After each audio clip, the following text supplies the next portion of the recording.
पंडाल दे विच उपस्थित मेरिया मातावां, मेरिया भैणां, मेरे बजुर्गों, प्यारे नौजवान साथियों, मैं तुहाडे सारिਆਂ ਵੱਲੋਂ आ साडे विच केंद्रीय मंत्री मेघवाल साहब आए हैं, इन्हां दा धन्नवाद करदा मैं और तुहाडा भी विशेष तौर धन्नवाद करदा कि तुसीं बड़ी गर्मी दे विच अज उन्हां नूं सुणन आए हो और जो संदेश तुहानूं दे के जाणगे, जो 9 साल के कामां दा वर्णन तुहाडे मोहरे करनगे, आपां सारिਆਂ दी जिम्मेवारी बनदी है कि असीं ईमानदारी दे नाल अपने अपने बूथां ते जाके अपने अपने महल्लिਆਂ ਦੇ ਵਿੱਚ ਜਾ ਕੇ ਉਹ ਪੰਫਲੇਟ ਵੰਡੀਏ। ਇਸ ਵਾਰੀ ਹਿੰਦੁਸਤਾਨ ਦੇ ਪ੍ਰਧਾਨ ਮੰਤਰੀ ਬਣਨ ਉਹਦੇ ਵੀ ਸਹਿਯੋਗ ਹੋਏਗਾ और मैनू पूर्ण आस है और विश्वास भी है कि तुहाडा जोश दे के, तुहाडा जज्बा दे के कि जिड्डी वड्डी गिनती दे विच अज तुसीं सारे इकट्ठे होए हो, तुसीं लोकां ने मन बना लिया है जंदर वाले ने कि 2024 दे विच साडा अपना मैंबर पार्लीमेंट होएगा। ਉਹਦੇ ਲਈ ਸਾਨੂੰ ਮਿਹਨਤ ਕਰਨੀ ਪੈਣੀ ਹੈ। ਜੋ ਵੀ ਸੁਨੇਹਾ, ਜੋ ਵੀ ਪੰਫਲੇਟ ਤੁਹਾਨੂੰ ਪਾਰਟੀ ਭੇਜੇਗੀ, ਸਾਡੇ ਸਾਰਿਆਂ ਦੀ ਜ਼ਿੰਮੇਵਾਰੀ ਬਣਦੀ ਹੈ ਕਿ ਅਸੀਂ ਉਹਦੀ ਇਨਬਿਨ ਪਾਲਣਾ ਕਰਕੇ ਆਪਣੇ ਆਪਣੇ ਮਹੱਲੇ ਦੇ ਵਿੱਚ ਆਪਣੇ ਆਪਣੇ ਬੂਥਾਂ ਤੇ ਜਾ ਕੇ ਜੋ 9 ਸਾਲ ਦੇ ਮੋਦੀ ਸਾਹਿਬ ਨੇ ਕੰਮ ਕੀਤੇ ਹੈ ਉਹ ਲੋਕਾਂ ਮੂਹਰੇ ਪੇਸ਼ ਕਰਾਂਗੇ ਤਾਂ ਗਰੰਟੀ ਹੈ ਲੋਕੀ ਤੁਹਾਨੂੰ ਵੋਟ ਪਾਣਗੇ। ਲੋਕਾਂ ਨੇ ਝਾੜੂ ਵਾਲੇ ਦੇਖ ਲਏ ਆ, लोगों ने कांग्रेस देख ली है और पंजाब के लोगों को भारतीय जनता पार्टी को उम्मीद है। मैं तुहाडे सारिਆਂ ਵੱਲੋਂ एक बार फिर मेघवाल साहब का ध्यान से हाथ जोड़ के धन्यवाद करता, मैं अभिनंदन करता मैं और मेघवाल साहब को विश्वास दिलाना मैं कि जिन्नी भी जनता आई है ये तुहाडे लिए वचनबद्ध है। जो तुसीं स्नेह दोगे ਉਹਦੀ ਇਨਬਿਨ पालना करूगी। तुहाडे सारिਆਂ ਦਾ बहुत बहुत धन्यवाद। पंजाब दे विच सरकार हैगी है, खास लोगों की सरकार है जिन्हों आम आदमी पार्टी कहा जाता है। तुसीं ये देखो कि इहदे काम करन दे ढंग निराले है। पूरी दुनिया दे विच 21 जून नूं योग दिवस मनाया गया। योग दिवस ये भारत लई मान ते सम्मान दी गल है और ਇਹਦਾ श्रेय प्रधानमंत्री श्री नरेंद्र मोदी ਨੂੰ ਜਾਂਦਾ ਹੈ। लेकिन आम आदमी पार्टी की सरकार ने 21 जून ਨੂੰ नहीं मनाया, ये पुठा काम करते हैं, ये 20 जून ਨੂੰ मनाया। 20 जून ਨੂੰ मनाया क्योंकि काम असी उल्टा करना है।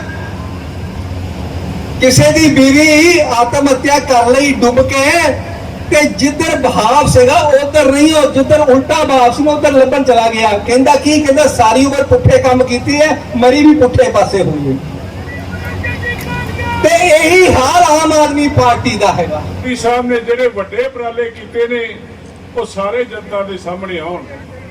ਜੇ ਮੈਂ ਇਸਤਰੀ ਵਰਗ ਨੂੰ ਦੇਖਦਾ, ਸਾਡੀਆਂ ਗਰਭਵਤੀ ਇਸਤਰੀਆਂ ਨੂੰ पूरा मान सम्मान दे के हर तरह की योग्यता, हर तरह की गल प्रदान की। अज देश दे विच इस गल वास्ते नौजवान जिहड़े ने रोजगार मेलियां दे विच मेले ला ला के नौकरियां दित्तियां। सभी युवा साथी, सभी हमारे आदरणीय सीनियर सिटीजन और पत्रकार साथी, देखिए मैं सब्जेक्ट पे बात करने के लिए खड़ा हूं। जैसे उन्होंने कहा 9 साल बेमिसाल, अभी सुशील जी भी कह रहे थे, हमारे प्रधान जी भी और कालिया जी भी एक जिक्र कर। इसके 3 आयाम हैं।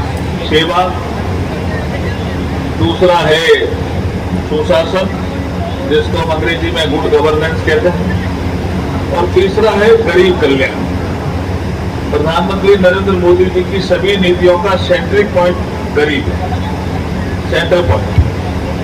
मैं आपको सेवा का एक उदाहरण देना चाहता हूँ। काफी लोग काफी लंबे समय से बैठे हैं, तो एक एक उदाहरण से इन तीनों सब्जेक्ट को छूने का प्रयास करो। आपने सबने देखा होगा कि प्रयाग में कुंभ का मेला लगा। जितने भी धार्मिक आयोजन, आध्यात्मिक आयोजन होते हैं, चाहे वो देश भर में कहीं भी हो, पंजाब में भी हो, उनकी सबकी व्यवस्था प्रॉपर हो, ऐसी मॉनिटरिंग प्रधानमंत्री जी ने इन 9 सालों में की। तो प्रयाग में कुंभ हुआ, उसकी मॉनिटरिंग की, देखा, लास्ट में देखने भी गए। हमारे संस्कृति मंत्रालय से भी जुड़ा हुआ विषय था, तो हमने भी उसमें भाग लिया। तो आपने देखा होगा जब भी वो गए तो उन्होंने योगी जी से पूछा, तो वहां के मुख्यमंत्री यूपी के, कि इस बार कुंभ में साफ सफाई बहुत अच्छी दिखती है। तो उन्होंने कहा यहाँ जो सफाई कर्मी हैं उन्होंने बहुत अच्छी सेवा की है। ये सेवा का बेहतरीन उदाहरण है। जितने भी जलंधर में हमारे सफाई कर्मी है या सफाई से प्रेम रखते हैं कि साफ सुथरा होना चाहिए जलंधर शहर हमारा, या जो स्वच्छ भारत मिशन को जानते हैं, पहचानते हैं, उनके लिए ये प्रेरणा का विषय है। और उन्होंने कहा ऐसा करिए योगी जी, 5 ऐसे सफाई कर्मियों को लाइए और मैं उनसे बात करना चाहता हूं। तब तक ये विषय नहीं था कि वो सम्मान करेंगे। ये सेवा भाव मैं बताना चाहता हूं। इन 9 सालों में कई है ऐसे उदाहरण, लेकिन ये परफेक्ट एक एग्जाम्पल है। उसमें से 3 महिलाएं निकल गई वाल्मीकि समाज की, 2 पुरुष निकले, 5 आए, तब तक भी पता नहीं। कुछ कांग्रेस वाले आरोप लगा रहे, पहले से चीजें तय थी, कुछ पता नहीं है। योगी जी खुद कह रहे थे कोई पता नहीं था क्या करने वाले। फिर उन्होंने जब बाल्टी मंगाई और पानी मंगाया, तब धीरे धीरे पता चल रहा कि भी कुछ करेंगे। उन 5 को तो सफाई कर्मी जिन्होंने कुंभ के मेले में सफाई करने में रात दिन एक किया, उनको 5 को बैठाया। उसमें 3 हमारी मातृशक्ति थी और प्रधानमंत्री जी खुद उनके पांव धोते हैं जी। इससे बड़ी सेवा और क्या हो सकती है जी संसार में? लोग बात करते होंगे या आम आदमी पार्टी झाड़ू की बात भी करती होगी, बात करते होंगे, लेकिन एक्शन में काम नहीं है। ये पहले प्रधानमंत्री हैं जो महर्षि वाल्मीकि जी के मंदिर से दिल्ली में 2 अक्टूबर 2014 को झाड़ू लेकर के निकलता है और देश की सफाई होगी, देश में गंदगी नहीं रहेगी, ऐसा मिशन देते हैं। उससे पहले किसी प्रधानमंत्री ने ऐसा किया है क्या? तो ऐसे प्रधानमंत्री नरेंद्र मोदी जी के लिए तो बोलना ही पड़ेगा ना, 9 साल बेमिसाल। बोलिए जरा, 9 साल, 9 साल। ये मैंने ये 2 उदाहरण दिए हैं सेवा के। खुद प्रधानमंत्री जी झाड़ू लेकर के वाल्मीकि मंदिर से दिल्ली बैठी सरकार, कभी मुझे लगता नहीं है कि कोई किसी फंक्शन में तो चली गई होगी मंच पे बैठने के लिए आम आदमी पार्टी के लोग, लेकिन झाड़ू लेकर के कोई दिल्ली की सफाई करने के लिए निकले हों, ऐसा मुझे उदाहरण सामने नहीं आता। प्रधानमंत्री जी का फोटो आपने सबने देखा। कुंभ के मेले में सफाई कर्मियों के पांव धोते हुए नजर आए प्रधानमंत्री जी। ये सेवा को समर्पित रहा ये 9 साल। अब मैं आपको सुशासन की बात करता हूं कि गुड गवर्नेंस क्या होती है। देखिए, प्रधानमंत्री जी आए 2014 में, उससे पहले भी एक योजना थी मकान बनाने की जिसका नाम था इंदिरा आवास। आप सब जानते हैं, मंच में बैठे हुए लोग भी सब जानते हैं, 2 या 3 टारगेट किसी ग्राम पंचायत में आते थे और वो भी 3 किस्तों में उनको किस्त मिलती थी और अधिकतर पैसे मिलते नहीं थे। तीसरी किस्त आते आते कोई विवाद हो जाता था, राशि थी 50,000, 7,000 उसकी काट लेते थे पर्यावरण के नाम पे और 43,000 43,000 के आसपास पैसा मिलता था, मकान उसका बढ़ता नहीं था। इन्होंने क्या किया नरेंद्र मोदी जी ने, इसको बोलता है गुड गवर्नेंस। मकान बनाने की योजना का स्केल बदला, स्पीड बदली, राशि बढ़ाई और उसको कहते हैं टेक्नोलॉजिकल का इंटरवेंशन, जिसको बोलते हैं जियो टैग। नरेंद्र मोदी जी से पहले कोई ऐसा नहीं है कि टेक्नोलॉजी थी, नहीं थी, लेकिन योजना बनी प्रधानमंत्री आवास योजना। एक गांव में, एक पिंड में मेरे ख्याल में 200 टारगेट, 300 टारगेट, 100 का टारगेट आने लग गया। 2-3 का आता था इंदिरावास में।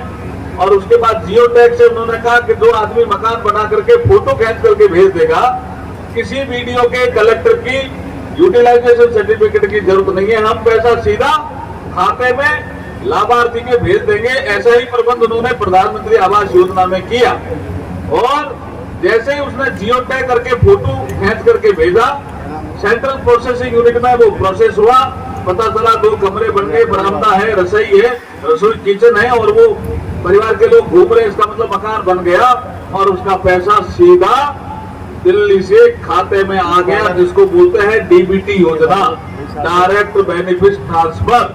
ऐसे कई योजना भी किया। प्रधानमंत्री किसान सम्मान निधि में 2-2 हजार रुपए तो देते हैं, साल में 6,000 रुपए। आप कोई बिचौलिया नहीं है इसमें, आपका सीधा खाते में पैसा आता है, इसको डीबीटी बोलते हैं, डायरेक्ट बेनिफिट ट्रांसफर। तो ये जो गुड गवर्नेंस का काम किया, ये भी 9 साल में बेमिसाल रहा। इसके कारण आधार से जैसे लिंक किया, कुछ फर्जी लोग थे जो पेंशन भी ले रहे थे, फर्जी अनाज भी ले रहे थे, और भी कोई लाभ है वो ले रहे थे, वो कट गए, उनके पेट में जरूर दर्द हुआ, और वो कट गए तो भ्रष्टाचार भी रुका, टेक्नोलॉजिकल अपग्रेडेशन हुआ, सीधा खाते में पैसा हुआ, उसके मोबाइल में मैसेज गया। और ये गुड गवर्नेंस के कई उदाहरण हैं, मैंने एक उदाहरण दिया आपको समझाने के लिए। तो ऐसे प्रधानमंत्री जी ने गुड गवर्नेंस के आधार पर डीबीटी का प्रयोग करके इस देश के जो 2 लाख करोड़ के आसपास पैसे फालतू जा रहे थे, लोग एलिजिबल नहीं थे, लेकिन कोई चेक करने वाला नहीं था। यूपी में एक केस ऐसा पकड़ा कि एक आदमी नौकरी लग गया, जबकि वो आदमी था ही नहीं गांव, उसके बाद उसकी डेथ हो गई, तो उसके लड़के को अनुकंपा नियुक्ति मिल गई, और अनुकंपा नियुक्ति जब विवाद हुआ तो पता चला कि इस नाम का आदमी गांव में था ही नहीं, पूरी नौकरी कर गया थी, तनख्वाह ले गया। ऐसे फर्जीवाड़े को पकड़ना चाहिए था या नहीं पकड़ना चाहिए था? पकड़ना चाहिए था, और नरेंद्र मोदी जी ने पकड़ा। इसलिए हम कहते हैं 9 साल बेमिसाल, 9 साल ऐसे पकड़ने से कितने लाख करोड़ रुपए बचाए? 2 लाख करोड़ रुपए। क्या राशि है? 2 लाख करोड़ रुपए तो फर्जीवाड़ा पकड़ने में बचा लिया मोदी जी ने। ऐसे प्रधानमंत्री जी का स्वागत करने के लिए आज जालंधर में हम आए हैं। तीसरा है, पहला मैंने बताया सेवा, दूसरा बताया मैंने गुड गवर्नेंस, जिसको हम सुशासन कहते हैं, और तीसरा बताया हमने गरीब कल्याण। अब गरीब कल्याण क्या होता है, आपको एक उदाहरण से समझा। मैं एक एक 2 उदाहरण दे रहा हूं, जिससे आपको आइडिया लग जाएगा कि प्रधानमंत्री मोदी जी ने गरीबों के लिए किस तरह से काम किया। कोई योजना डालो, बीच में गरीब है, सबसे ज्यादा लाभ गरीब को हुआ। चाहे आयुष्मान भारत उठा लीजिए, चाहे प्रधानमंत्री गरीब कल्याण अन्न सुरक्षा योजना उठा लीजिए, चाहे हमारे शौचालय की योजना उठा लीजिए, चाहे हमारे उज्ज्वला उठा लीजिए, कोई योजना उठाइए, सौभाग्य योजना, हर घर बिजली उठा लीजिए, कोई योजना कह रहा हूं। लेकिन मैं शौचालय योजना का उदाहरण देना चाहूंगा। जैसे ही प्रधानमंत्री जी ने लाल किले की प्राचीर से इस विषय को छुआ और कहा कि माताओं को बहुत परेशानी होती है सोच से निवृत्त होने में भी, कई बार वेट करना पड़ता है कि तेरा होगा तब हम जाएंगे। लोगों ने बहुत हंसी उठाई कि ये क्या बात प्रधानमंत्री जी ने कही, और उन्होंने कहा मैं इस देश को ओपन डेफिकेशन फ्री करूंगा, पूरे देश में शौचालय बनाऊंगा, और 10 करोड़ का टारगेट रख दिया। मैं एक बार 2014 की लास्ट की बात है, 15 की बात है सर, 15 में मैं लोकसभा में पार्टी का चीफ व्हिप था, लोकसभा में बीजेपी का, और मंत्री नहीं बना था तब तक। तो एक बिल में हमें अपोजिशन से मदद लेने के लिए मुझे अपोजिशन बेंच की ओर जाना पड़ा।